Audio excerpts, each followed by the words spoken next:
There's a new moratorium on evictions in the country that was rolled out by the White House and the CDC this morning.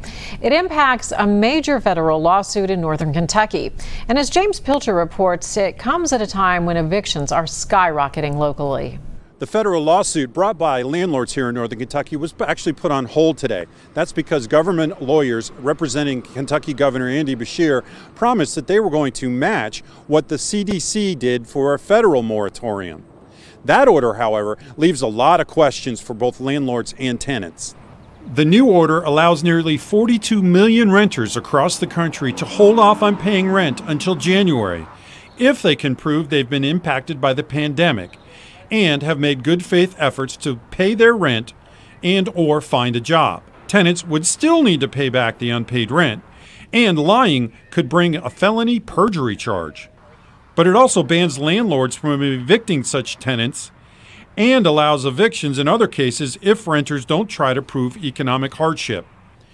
The new rule comes as evictions have surged both nationally and locally. There were 250 evictions filings in Hamilton County last week alone. That's nearly 50% more than the previous week and the highest weekly total since COVID-19. According to Peter Hepburn of Princeton University's Eviction Lab. New eviction filings was on the rise, in some cases quite dramatically.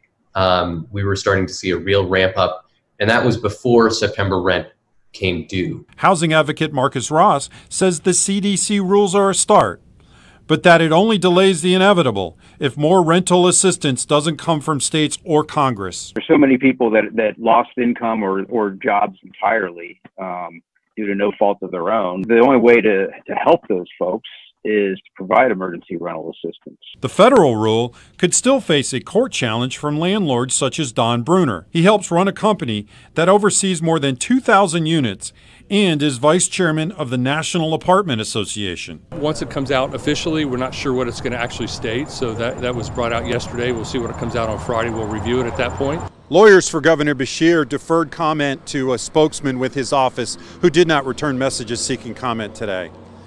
In Covington, James Pilcher, Local 12 News. Up-to-date numbers on current evictions for northern Kentucky aren't available, but in 2016, according to the U.S. Census, they were higher than the national average.